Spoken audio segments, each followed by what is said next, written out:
Tetapi bagaimana ketika kita memposisikan itu di dalam diri kita?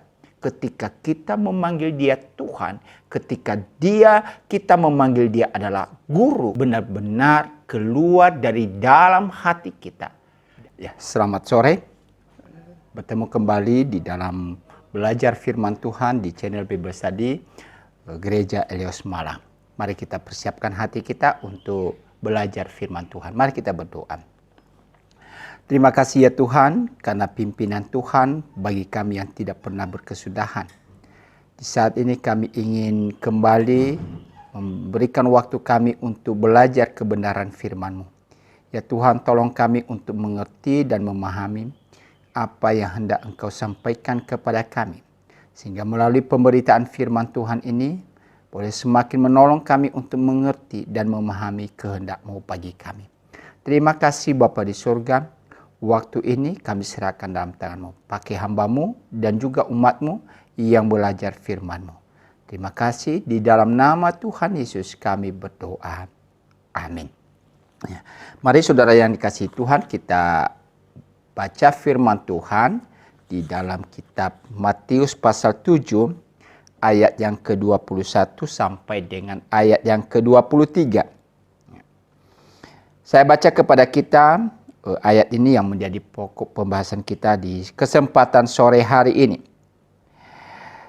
Bukan setiap orang yang berseru kepadaku, Tuhan, Tuhan, akan masuk ke dalam kerajaan sorga. Melainkan dia yang melakukan kehendak Bapa-Ku yang di sorga. Pada hari terakhir, banyak orang akan berseru kepadaku, Tuhan, Tuhan, bukankah kami bernubuat demi nama-Mu dan mengusir setan demi nama-Ku dan mengadakan banyak mukjizat demi nama-Mu juga? Pada waktu itulah aku akan berterus terang kepada mereka dan berkata, aku tidak pernah mengenal kamu. Enyalah daripadaku, kamu sekalian pembuat kejahatan. Demikian firman Tuhan kepada kita, di mana tema kita pada sore hari ini yaitu, mungkinkah orang percaya ditolak Allah? Nah, ini berkaitan dengan kehidupan di akhir zaman. Ya, pertanyaan ini mencoba melihat kembali, ya, seperti apakah kehidupan kita dan bagaimanakah kita harus mempertanggungjawabkan hidup kita di hadapan Tuhan. Sehingga seperti apa yang diungkapkan di dalam ayat-ayat ini, dan lebih khusus di dalam ayat yang terakhir, di mana Tuhan berkata, aku tidak pernah mengenal kamu. Berbicara tentang mungkinkah orang percaya itu ditolak oleh Allah, maka ada dua kemungkinan Bapak, Ibu, dan Saudara. Ya. Dua jawaban atas pertanyaan ini. Pertama, bisa. Hal ini didorong oleh karena di dalam bagian ini mengingatkan kepada kita, pada akhirnya Tuhan berkata, aku tidak pernah mengenal kamu. Dan juga di dalam realitas, dalam hidup sehari-hari kita bisa memperhatikan di mana ada banyak orang yang pada akhirnya meninggalkan Tuhan. Yang dulunya percaya Tuhan, yang dulunya mengikut Yesus, yang dulunya mengaku Yesus adalah Tuhan dan Juru Selamat mereka. Tetapi pada akhirnya mereka meninggalkan iman percaya mereka kepada Tuhan Yesus. Apakah orang seperti ini dapat dikatakan orang yang diterima Tuhan atau tidak? Tentu sederhananya kita berkata orang seperti ini pasti akan mengalami penolakan daripada Tuhan. Karena mereka tidak setia di dalam iman mereka kepada Tuhan. Tapi mungkin ada juga yang berkata bahwa ini tidak mungkin bahwa orang percaya kepada Tuhan itu pada akhirnya ditolak oleh Tuhan. Dan ini senantiasa dihubungkan dengan janji Allah, yaitu kesetiaan Dia kepada janjinya. bahwa setiap orang yang mengaku percaya kepada Dia, maka Ia tidak akan pernah tinggalkan. Mereka yang telah percaya kepada Dia, maka ada janji keselamatan yang telah Tuhan berikan. Sehingga berdasarkan janji Allah itulah, maka ada orang berkata bahwa tidak mungkin Allah membuang orang yang percaya kepada Dia atau menolak Dia. Namun saudara-saudara yang dikasihi Tuhan, di dalam hal ini pertanyaan kita lebih lanjut. Ya, seperti apakah orang percaya yang pada akhirnya ia tidak akan mungkin ditolak oleh Tuhan? Ya, inilah berkaitan dengan pokok kita atau pembahasan kita di sini. Ya. Bahwa keniscayaan ketaatan kepada ajaran Kristus adalah sesuatu hal penting.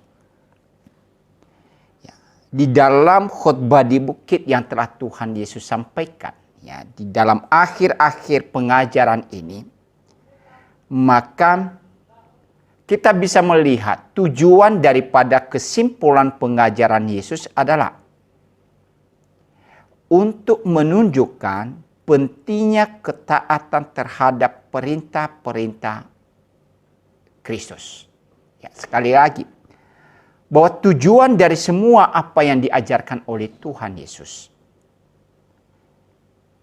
bukan hanya untuk menyenangkan pendengar, bukan hanya membuat orang takjub atas ajaran-ajaran Dia, terheran-heran atas ajaran Dia, terkagum-kagum terhadap pemberitaannya, tetapi yang lebih penting di dalam hal ini, bagaimana mereka, bagaimana umat Tuhan bisa menunjukkan ketaatan terhadap perintah-perintah Kristus itu. Jadi inilah yang menjadi hal yang kita coba evaluasi dalam diri kita, Bapak Ibu. Ya. Seperti apakah di dalam kehidupan iman kita kepada Tuhan? Apakah kita hanya seperti yang dikatakan dalam bagian ini, kita orang-orang yang hanya terpuaskan dengan ajaran itu. Kita menjadi orang yang terheran-heran, menjadi orang yang terkagum-kagum. Ya. Bahkan mungkin kita berkata mukjizat Tuhan luar biasa. Tetapi ketika kita ditantang kepada sesuatu hal yang lagi prinsip, yang lebih utama, apakah kita benar-benar mampu melakukan perintah Tuhan itu? Siap sediakah kita untuk terus berkata, aku taat kepada perintah Tuhan itu? Atau kita pada akhirnya didapati seperti firman Tuhan berkata, bukan orang yang setia, tetapi justru kita mengingkari janji-janji Tuhan itu, perintah-perintah Tuhan itu dalam hidup hari-hari kita. Jadi dalam hal ini kita diberikan satu hal penting. Bahwa Yesus mengajarkan bahwa mengaku diri beragama tidak akan membawa kita ke surga. Ya. Label bahwa kita sebagai orang Kristen,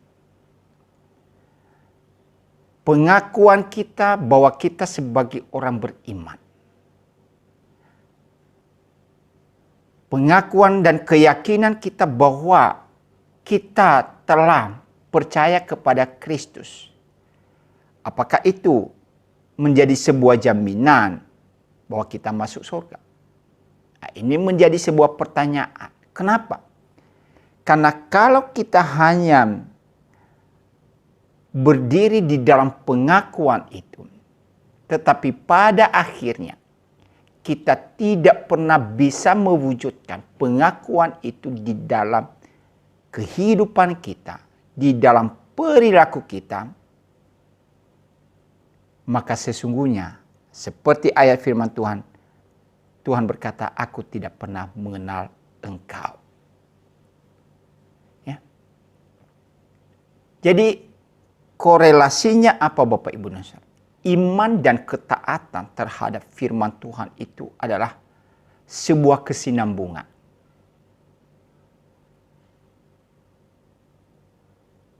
Iman kita kepada Tuhan, maka itu sesuatu hal yang harus kita bisa wujudkan dalam tindakan atau di dalam perbuatan kita. Sehingga ketika kita bicara di sini di dalam konteks ya Tuhan Yesus sampaikan ini adalah di dalam penghakiman akhir. Di mana di dalam penghakiman akhir kita melihat di sini bahwa Yesus telah diberikan kuasa sebagai hakim. Bahwa Yesus telah diberikan oleh kuasa oleh Bapanya untuk menjadi hakim atas segala apa yang telah diperbuat oleh umat manusia di tengah-tengah dunia ini. Kepadanya diberikan kuasa juga untuk menetapkan persyaratan mengenai kehidupan dan kematian. Tuhan Yesus yang menjadi hakim yang bisa mengadili dengan baik dan benar. Penghakiman Tuhan itu adalah penghakiman yang sifatnya netral. Sesuai dengan standar yang benar. Ya.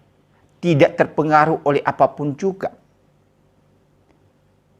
Jadi dia telah menetapkan persyaratan bagaimana kita bisa menikmati kehidupan selanjutnya. Dan pada akhirnya bagaimana orang-orang juga akan dikenai sanksi. Yaitu kematian untuk selanjutnya.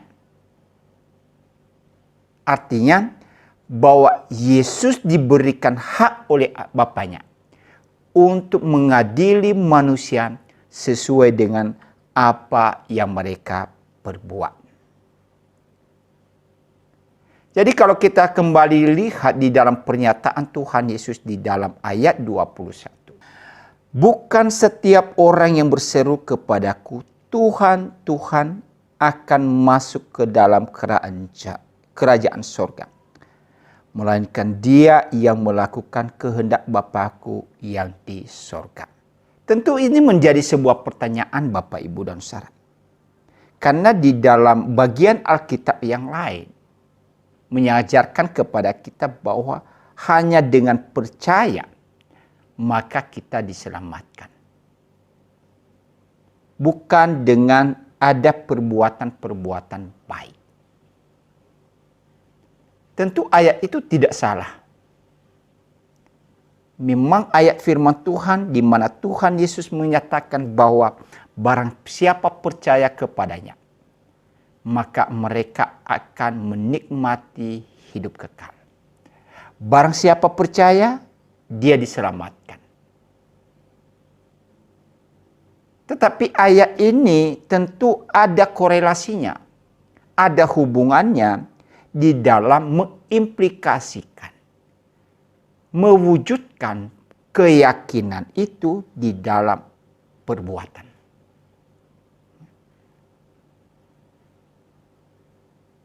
Orang yang berseru kepada Tuhan, orang yang memanggil Tuhan, maka ia juga harus bisa mewujudkan panggilannya itu, ketaatan dan kepercayaannya itu kepada Tuhan di dalam kehidupannya hari lepas hari. Kenapa hal itu terjadi? Karena kalau kita bicara tentang penghakiman akhir zaman, maka itu sesuatu waktu yang kita belum tahu kapan itu akan terjadi. Ini waktu yang masih belum bisa difahami dan bisa ditentukan oleh manusia. Jadi di dalam masa-masa kita menanti akan penghakiman itu yang akan terjadi suatu saat kelak, maka sepanjang masih kita ada di tengah-tengah dunia ini, maka iman dan keyakinan itu harus bisa diwujudkan. Harus bisa dinyatakan dalam tindakan. Ya. Jadi kalau kita perhatikan di dalam Mazmur 15 ayat 1. Ya, ini ada sebuah pertanyaan daripada pemazmur. Bagaimana ia melihat akan sebuah keyakinan, lalu dihubungkan di dalam sebuah tindakan sehari-hari. Mazmur 51, di mana Daud bertanya, Tuhan, siapa yang boleh menumpang dalam kemahmu? Siapa yang boleh diam di gunungmu yang kudus? Sebuah pertanyaan yang diberikan oleh Raja Daud. Bahwa ia ingin tahu siapa saja mereka yang boleh tinggal di dalam kemah Tuhan. Siapa saja yang boleh diam di dalam gunung Tuhan yang kudus. Ya, rumah Allah. Maka kalau kita perhatikan di dalam bagian-bagian selanjutnya, maka diberikan kepada kita satu penekanan Bapak Ibu dan Saudara. Bahwa siapa yang boleh menopang dalam kemahmu?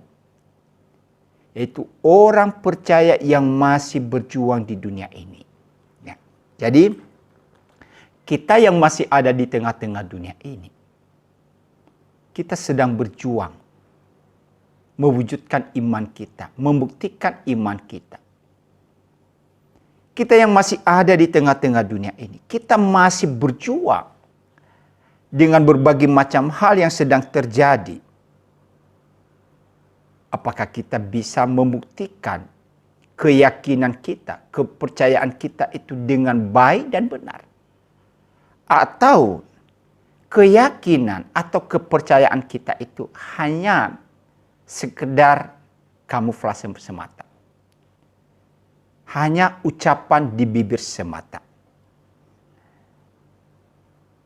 Jadi pertanyaan selanjutnya, siapa yang boleh diam di gunungmu yang kudus? Maka dijawab adalah orang percaya yang sudah masuk ke dalam kerajaan surga. Tentu saudara-saudara yang dikasihi Tuhan, di dalam pemahaman seperti ini, maka kita perlu tegaskan, dan saya perlu tegaskan di sini, bahwa perbuatan baik manusia memang tidak menjamin dan tidak memberikan satu kepastian dengan keselamatan. Ya. Perbuatan baik manusia itu bukan sebuah jaminan kita bisa mendapatkan keselamatan. Tetapi diingatkan di sini bahwa keselamatan itu hanya kita bisa dapatkan karena karya Allah, anugerah Allah semata. Di dalam keyakinan kita, di dalam iman percaya kita kepada Kristus. Dan tentu di dalam keyakinan kita dan iman kita kepada Kristus itulah, maka perlu bukti-bukti yang nyata. Bukti-bukti yang bisa dilihat oleh orang. Bukti-bukti yang bisa menunjukkan bahwa memang kita adalah orang-orang yang telah diselamatkan oleh Tuhan. Itulah sebabnya di dalam peringatan Tuhan Yesus di sini, bahwa bukan setiap orang yang berseru kepadaku, Tuhan, Tuhan, akan masuk ke dalam kerajaan surga. Kristus menunjukkan bahwa tidaklah cukup untuk sekedar berkata Tuhan, Tuhan. Kenapa? Bahwa kita bisa mengakui Kristus itu sebagai Tuhan dengan kata-kata semata. Ya. Tetapi dalam hati kita, sesungguhnya kita tidak mengakui Dia sebagai Tuhan. Ini hanya sebagai ungkapan di bibir semata. Hanya sebagai cara kita supaya orang tahu, orang melihat bahwa kita punya Tuhan. Tetapi apakah sesungguhnya kita memiliki iman yang benar kepada Dia? Nah, ini menjadi sebuah pertanyaan. kita bisa saja memanggil Tuhan itu di dalam doa kita. Berseru kepadanya. Dan ada banyak kita Bapak Ibu dan Saudara di tengah-tengah situasi yang kita hadapi. Dalam keadaan-keadaan di mana ada banyak persoalan hidup yang kita hadapi. Maka kita bisa datang kepada Tuhan, berseru kepada Dia. Memohon pertolongan Dia. Meminta petunjuk dari Tuhan. Memanggil namanya. Tetapi apakah di dalam hal ini ada pengakuan yang sungguh-sungguh dalam hidup kita bahwa Dia adalah Tuhan kita. Dia adalah Allah bagi kita. Dia adalah penyelamat bagi kita.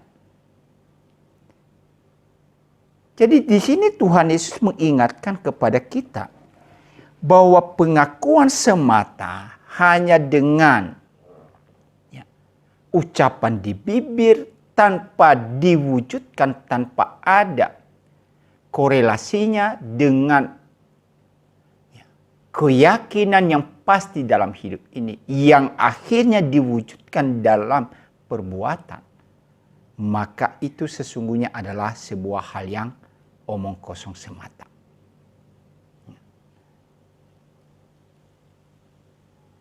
Tuhan Yesus di dalam Yohanes pasal 13 ayat 13. Ketika banyak orang bertanya kepada Dia dan memanggil namanya adalah Tuhan, maka Ia berkata itu adalah sesuatu pengakuan yang benar. Yohanes 13 ayat yang ke-13.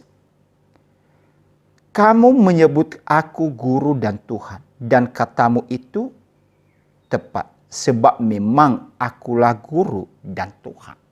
Jadi ketika ada orang-orang yang berseru kepada Dia, memanggil Dia Tuhan, maka itu sesuatu yang benar. Bahwa memang Dia adalah Tuhan. Ketika kita memanggil Yesus adalah Allah dalam kehidupan kita, maka itu adalah sesuatu yang benar. Karena apa? Yesus itu adalah Allah. Artinya kalau kita melihat secara sisi Yesus sendiri, dalam perspektif Yesus sendiri, maka ketika kita memanggil Dia itu adalah Allah, maka itu bukan hal yang salah. Itu benar. Ketika kita memanggil Dia itu adalah Tuhan, maka itu adalah sesuatu yang benar. Ketika kita memanggil Dia adalah guru, itu adalah yang benar. Dalam perspektif sudut pandang, ketika kita melihat itu di dalam diri Yesus sendiri. Tetapi bagaimana ketika kita memposisikan itu di dalam diri kita? Ketika kita memanggil Dia Tuhan, ketika kita memanggil Dia adalah guru, ketika kita memanggil Dia adalah Allah atau juru selamat kita. Benarkah panggilan itu benar-benar keluar dari dalam hati kita dan ada pengakuan yang jujur dalam hidup kita? Yang tadi saya katakan diwujudkan di dalam tindakan. Ya. Di dalam konteks pasal 13 ayat 13 dari Injil Yohanes ini, ketika Tuhan Yesus memberikan contoh, yaitu membasuh kaki murid-muridnya. Maka Ia mengajarkan kepada mereka arti sebuah pelayanan yang baik itu. Bahwa kalau engkau memanggil aku guru atau Tuhan itu baik. Tetapi sekarang bagaimana di dalam tindakanmu, khususnya di dalam hal, bersediakah engkau mengasihi sesamamu? Bersediakah engkau mewujudkan kasih itu di dalam tindakan? Dan kita perhatikan di sini Yesus memberikan contoh yang baik dalam sebuah keteladanan pelayanan itu apa? Membasuh kaki murid-muridnya.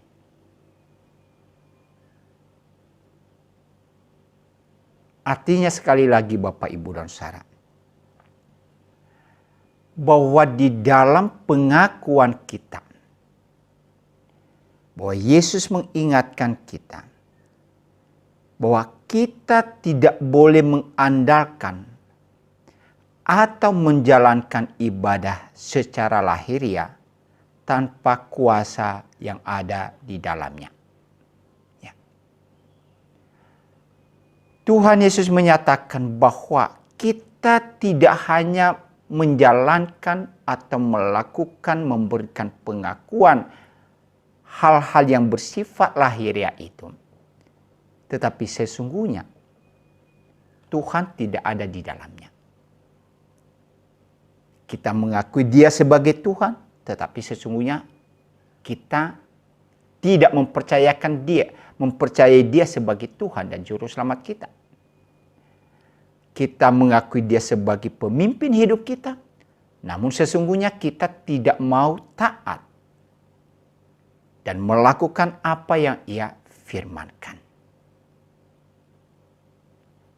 Jadi yang Tuhan Yesus ingatkan di sini bahwa penting bagi kita untuk melakukan apa yang dikehendaki Kristus. Karena apa yang dikehendaki oleh Kristus itu juga yang dikehendaki oleh Bapanya yang di surga. Sekali lagi kembali ke dalam ayat ini. Bukan setiap orang yang berseru kepadaku akan masuk ke dalam kerajaan surga, melainkan dia yang melakukan kehendak Bapa-Ku yang di surga. Nah, pertanyaan kita Bapak, Ibu, dan Saudara, apa yang merupakan kehendak Bapa yang perlu kita lakukan? Apa yang merupakan keinginan Tuhan yang perlu kita implementasikan dalam hidup kita? Apa yang merupakan kerinduan Tuhan yang harus kita wujudkan dalam hidup kita? Yang pertama Bapak, Ibu, dan Saudara, bahwa kehendak Allah bagi kita adalah kita memiliki kepercayaan atau iman kepada Kristus. Ini dasar utamanya, yaitu keyakinan kita, iman kita kepada Kristus. Kenapa ini penting? Ini kembali mengingatkan kepada kita Bapak, Ibu, dan Saudara bahwa tanpa Kristus, tanpa percaya kepada Kristus, maka kita tidak akan pernah menikmati yang namanya keselamatan. Tuhan Yesus menekankan bahwa keselamatan itu hanya di dalam Dia. Jadi kalau orang mau masuk di dalam kerajaan surga, maka yang pertama-tama ia harus miliki dan ia harus pastikan dalam hidupnya, adakah ia memiliki kepercayaan kepada Kristus. Yang kedua, bahwa ketika kita ada di dalam Kristus, maka kita harus wujudkan itu di dalam kehidupan pertobatan. Ada sebuah pertobatan yang terjadi di dalam kehidupan kita. Itulah yang memang Tuhan nyatakan kepada kita. Kalau kita ada di dalam Kristus, maka harus diwujudkan dengan pertobatan dari dosa-dosa kita. Di dalam 2 Korintus pasal 5 ayat 17. Jadi siapa yang ada di dalam Kristus, ia adalah ciptaan yang baru. Yang lama sudah berlalu, sesungguhnya yang baru sudah datang. Di dalam bagian ini, orang yang ada di dalam Kristus diumpamakan sebagai ciptaan yang baru. Mengapa dikatakan sebagai ciptaan yang baru? Apa yang merupakan ciptaan yang lama itu? Ya, tentu ini mengingatkan kita Bapak, Ibu, dan Saudara, bahwa ciptaan yang lama itu adalah ciptaan yang telah dikuasai dan dikendalikan oleh dosa. Kehidupan kita senantiasa terwujud di dalam perbuatan-perbuatan yang berdosa. Nah, sekarang dengan kita ada di dalam Yesus, maka kita dijadikan baru. Di dalam ayat 15 dari 2 Korintus pasal 5. Dan Kristus telah mati untuk semua orang supaya mereka yang hidup tidak lagi hidup untuk dirinya sendiri, tetapi untuk Dia yang telah mati dan telah dibangkitkan untuk mereka. Jadi kita bisa melihat perbedaannya di sini. Bahwa iman kepada Kristus maka harus dinyatakan di dalam kehidupan pertobatan. Ada satu perubahan yang terjadi di dalam hidupnya. Ia lagi tidak hidup di dalam kehidupan yang lama. Ia lagi tidak hidup di dalam kehidupan yang berdosa. Tetapi ia mau hidup di dalam Kristus. Nah, inilah yang dimaksudkan di dalam bagian yang ketiga daripada kehendak Bapa bagi kita. Adalah kita menjalani hidup kudus. Ya. Hari lepas hari. Waktu demi waktu. Minggu demi minggu. Bulan demi bulan. Maka sebagai orang percaya yang ada di dalam Kristus, kita terus menjalani hidup kudus di hadapan Tuhan. Kita terus menjalani kehidupan yang berkenan kepada Tuhan. Apa itu hidup kudus? Hidup kudus adalah hidup yang terpisahkan. Terpisah dari apa? Terpisah daripada perbuatan-perbuatan dosa. Nah, inilah yang Tuhan kehendaki di dalam kehidupan kita. Ya. Makanya tadi kalau kita hubungkan ketika Yesus berkata, tidak semua orang yang memanggil namaku Tuhan, Tuhan itu masuk ke dalam kerajaan surga. Kenapa? Karena mereka tidak bisa melakukan kehidupan yang kudus dalam hidup mereka sehari-hari. Mereka tidak mewujudkan kehidupan yang berkenan kepada Tuhan. Jadi sebagai orang percaya, tuntutan kepada kita adalah mari kita menjalani kehidupan yang kudus. Selanjutnya apa Bapak Ibu dan Saudara? Bahwa kita hidup di dalam kasih.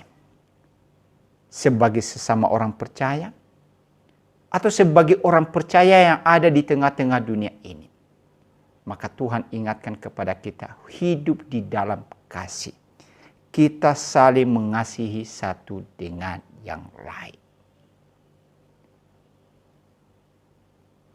Tuhan berkata, kalau engkau ada di dalam aku dan aku di dalam kamu, maka engkau harus hidup di dalam kasih. Ya.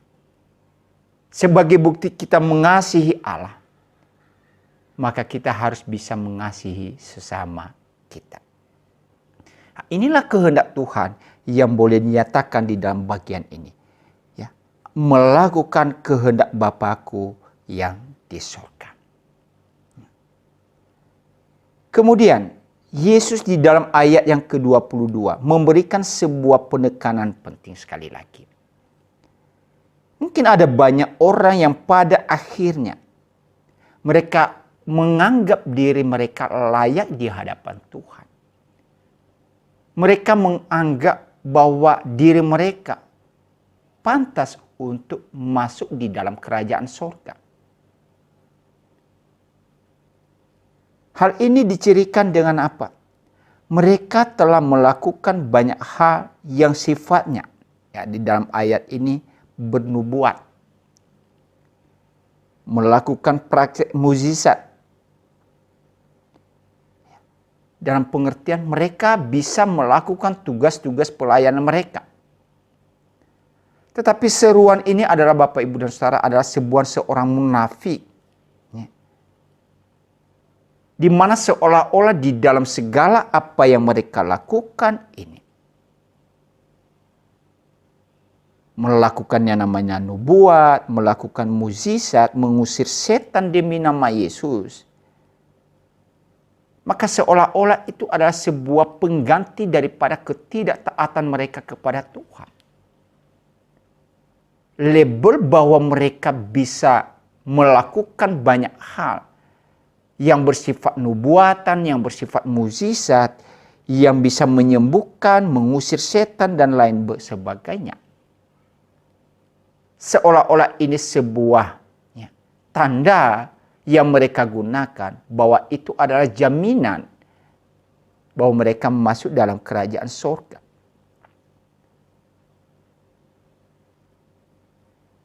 Tapi sesungguhnya mereka ini adalah orang yang Tuhan tahu apa yang merupakan motivasi mereka. Apa yang merupakan isi hati mereka. Apa yang merupakan pendorong yang mereka lakukan.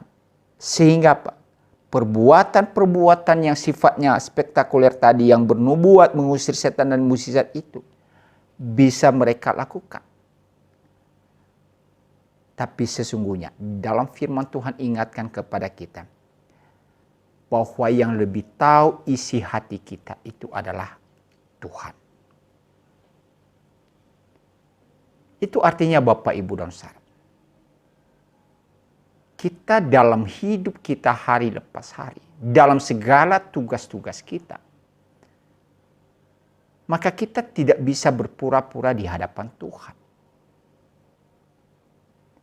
Setiap apa yang kita lakukan, setiap apa yang kita kerjakan, pada akhirnya, pada waktunya, atau pada akhir zaman, akan dinampakkan kepada kita. Segala rahasia yang terkandung di dalam hati kita akan menjadi nyata. Ya. Semua yang kita lakukan itu akan dilihat dan terbuka di hadapan Tuhan. Jadi yang lebih mengetahui motivasi kita, yang lebih mengetahui isi hati kita dalam segala yang kita lakukan, apalagi di dalam hubungan kita, ya, dalam panggilan, pelayanan kita, dan lain sebagainya. Hanya Tuhan dan diri kita sendiri. Kita bisa berpura-pura di hadapan manusia.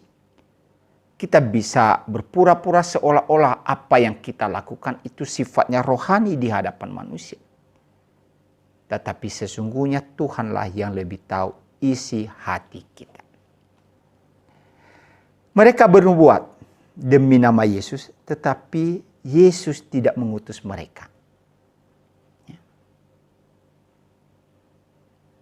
Jadi sesuatu hal yang aneh dan hal yang lucu sebenarnya. Mereka melakukan ini, bernubuat tentang itu, tetapi sesungguhnya Tuhan tidak pernah mengutus mereka untuk menyampaikan pesan-pesan Tuhan itu. Di dalam perjanjian lama kita bisa membaca, ya, ada banyak nabi-nabi palsu yang menyampaikan, menyuarakan seolah-olah Tuhan berfirman kepada mereka. Dan mereka harus beritakan itu kepada bangsa Israel. Tapi sesungguhnya Tuhan tidak pernah berbicara kepada mereka. Tuhan Yesus juga di dalam bagian-bagian menjelang akhir zaman dia berkata ada banyak nabi-nabi palsu yang akan bermuncul. Tetapi sesungguhnya Tuhan tidak pernah bernubuat atau berbicara kepada mereka. Dan yang lebih ironis lagi Bapak, Ibu, dan Saudara, mereka menolong orang lain untuk dapat masuk surga, tetapi dirinya sendiri tidak dapat masuk dalam kerajaan surga. Sesuatu hal yang membingungkan atau sesuatu hal yang menyedihkan sebenarnya. Mereka bisa meneguhkan orang lain untuk bisa percaya kepada Tuhan. Dan orang lain itu bisa mendapatkan anugerah keselamatan. Tetapi diri mereka sendiri sesungguhnya terbuang di hadapan Tuhan. Ini adalah sesuatu yang menjadi evaluasi. Baik kami sebagai seorang pelayan Tuhan. Ya, saya secara pribadi mengevaluasi. apakah pada akhirnya seperti yang Tuhan katakan di sini, aku tidak mengenal engkau? Adalah sesuatu hal yang menyedihkan sebenarnya. Kenapa? Sepanjang hidup kita telah melakukan banyak hal, berbuat ini dan lain sebagainya. Kita melayani, menghabiskan banyak waktu, tenaga, pikiran, dan lain sebagainya. Dengan pengertian bahwa kita melayani bagi Tuhan. Tapi sekali lagi diingatkan di sini, yang lebih tahu isi hati kita hanyalah Tuhan. Ya. Kita bisa melakukan banyak hal itu, tetapi Tuhan berkata, sesungguhnya aku tidak mengenal engkau. Memberitakan kabar sukacita kepada orang lain dan mereka boleh mengenal akan Tuhan. Tetapi dirinya sendiri tidak bisa masuk di dalam kerajaan sorga itu. Mereka boleh melakukan hal-hal yang spektakuler tadi. Ya, demi nama Yesus mereka boleh mengusir setan-setan. Ya. Ada banyak fenomena-fenomena yang kita lihat ya pada saat ini. Pengusiran roh-roh jahat dan lain sebagainya. Dan itu sudah terjadi sejak zaman Tuhan Yesus. Ya. Ketika Tuhan Yesus berkata di sini bahwa ada banyak orang yang mengusir setan demi nama Dia. Ini sudah terjadi. Dan itu terus akan terjadi sepanjang waktu sampai pada akhir zaman. Bahkan Tuhan Yesus mengingatkan bahwa menjelang akhir zaman pun ada banyak nabi-nabi palsu itu akan bermunculan dan mereka melakukan hal-hal yang telah Tuhan Yesus lakukan, seperti mengusir roh-roh jahat itu. Mereka boleh mengadakan banyak mukjizat dan memakai nama Yesus. Ya, karena kita tahu bahwa nama Yesus itu adalah nama yang berkuasa. Nama Yesus itu adalah nama yang luar biasa dan berkuasa penuh atas kuasa-kuasa si iblis. Ia tidak bisa dikalahkan oleh kuasa setan. Ya. Jadi ketika setan-setan mendengar nama Yesus, Bapak, Ibu, dan Saudara, maka mereka akan gemetaran. Mereka akan ketakutan. Mereka tidak akan pernah berani menentang nama itu. Kenapa? Nama yang berkuasa. Dan inilah yang dimanfaatkan oleh mereka-mereka yang disebutkan di sini adalah nabi-nabi palsu, pengajar-pengajar palsu, pembuat-pembuat mukjizat palsu, penyembuh-penyembuh palsu. Jadi sesuatu hal yang penting bagi kita sebagai umat Tuhan untuk terus bisa lebih berhati-hati dan ekstra waspada. Ya. Di dalam pembelajaran sebelumnya kita melihat bahwa untuk mengenal mereka, bahwa mereka itu adalah nabi-nabi palsu. Bukan di dalam tampilan luarnya saja. Tetapi bagaimana di dalam kehidupan mereka. Apakah buah-buah yang dihasilkan oleh mereka dalam kehidupan keseharian mereka. Karena Tuhan Yesus berkata, mengenal pohon, maka kita kenal dari buahnya. Mengenal nabi palsu, maka kita mengenal itu dari buah yang dihasilkannya. Jadi saudara-saudara yang dikasihi Tuhan, orang banyak melakukan hal-hal yang sedemikian dan bukan hal yang asing lagi. Tetapi yang menjadi hal yang perundungan kita di sini, jangan sampai hal itu terjadi kepada diri kita. Di mana kita mengakui Dia sebagai Tuhan, tapi sesungguhnya Tuhan berkata, aku tidak mengenal engkau. Kenapa? Ya. Bahwa penolakan terhadap pengakuan itu disebabkan karena pertama dikatakan mereka adalah pembuat kejahatan. 23. Pada waktu itulah aku akan berterus terang kepada mereka dan berkata, aku tidak pernah mengenal kamu. Enyalah daripadaku kamu sekalian pembuat kejahatan. Jadi sudah jelas sekali yang tidak dikatakan oleh Yesus di sini. Mereka itu adalah pembuat kejahatan. Orang bisa saja terkenal dengan berbagai macam hal di dalam kesalehannya. Tetapi kesalehan itu dibungkus. Atau kejahatan dibungkus dengan kesalehan mereka. Yang dilihat dan dinampakkan di hadapan umat Tuhan. Ya. Mereka sebenarnya dikatakan di dalam pembelajaran sebelumnya adalah seperti serigala berbulu domba. Ya. Mereka hanya berpura-pura benar di hadapan Tuhan.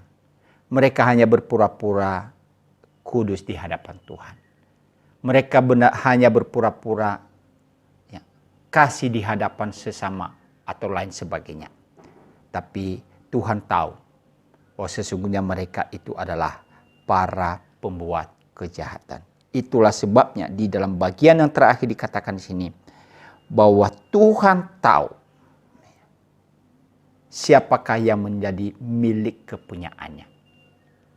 Dan orang-orang yang ditegur di sini adalah orang-orang yang ditolak di sini. Maka sesungguhnya Tuhan tidak pernah mengenal mereka. Aku tidak pernah mengenal kamu. Ya. Karena di dalam firman Tuhan memberikan kepada kita Bapak, Ibu, dan Saudara. Yesus sebagai gembala, maka ketika ia menyatakan dia sebagai gembala, maka ia mengenal domba-dombanya. Ia tahu siapakah yang menjadi milik kepunyaannya. Jadi tidak ada yang bisa disembunyikan di hadapan Tuhan. Tuhan pasti tahu dan bisa mengenal siapakah diri kita yang sebenarnya. Tentu karena ia tahu siapakah diri kita yang sebenarnya, maka sesungguhnya ia juga mengasihi kita. Ia terus menjaga kita. Ia terus memelihara kehidupan kita sampai kepada kesudahannya. Ya. Jadi dalam hal ini saudara-saudara yang dikasihi Tuhan, apa yang kita pelajari pada saat ini? Mungkinkah orang percaya itu ditolak oleh Allah? Maka pertanyaan selanjutnya, apakah kita benar-benar sungguh percaya kepada Tuhan?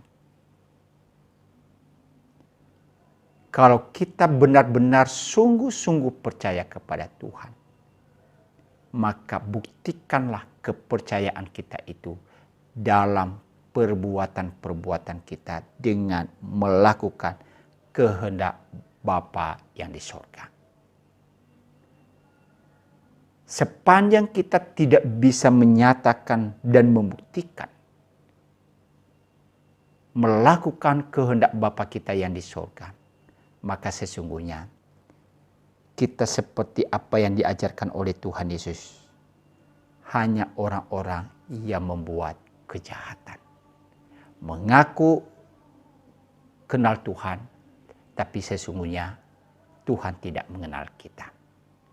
Oleh karena itu Bapak, Ibu, dan Saudara, mari kita coba memperhatikan hidup kita. Kita coba mengevaluasi diri kita. Sudahkah kita memiliki pengenalan akan Tuhan dengan benar? Dan kalau kita sudah memiliki pengenalan akan Tuhan dengan baik dan benar, hiduplah di dalam pengenalan itu, yaitu melakukan kehendak Bapa yang di surga. Sehingga dengan firman Tuhan yang dikatakan, orang yang masuk ke dalam kerajaan surga adalah mereka yang melakukan kehendak Bapa-Ku. Ya. Iman percaya kita kepada Kristus adalah sebuah jaminan yang pasti. Tetapi iman percaya itu harus diwujudkan dalam tindakan yang bisa dilihat, diamati oleh setiap orang. Apalagi dilihat, dikenal oleh Tuhan. Kiranya apa yang kita pelajari pada saat ini menjadi sebuah peringatan bagi kita. dan menjadi sebuah perenungan kita. Bahwa kita memastikan diri kita sebagai orang percaya yang sungguh-sungguh ada di dalam Tuhan. Amin. Untuk pembelajaran firman Tuhan, mari kita masuk di dalam doa. Terima kasih ya Tuhan, kami boleh bersyukur untuk firman-Mu yang telah kami renungkan atau pelajari pada kesempatan ini. Biarlah kami boleh wujudkan iman kami kepadamu di dalam tindakan kami. Jangan kami hanya menjadi orang percaya yang diliputi kepura-puraan, tetapi sesungguhnya hati kami sudah jauh daripadamu. Terima kasih Bapa di surga. Biarlah firman-Mu boleh kami wujudkan dalam hidup kami hari lepas hari. Berkati hamba-Mu yang telah mengajarkan kami, pakailah dia secara luar biasa. Dan seluruh jemaat-Mu yang telah belajar, Tuhan juga tolong untuk mau hidup benar di hadapan Tuhan. Di dalam nama Tuhan Yesus kami berdoa. Amin. Terima kasih, sampai bertemu di kesempatan berikutnya. Tuhan memberkati kita semuanya.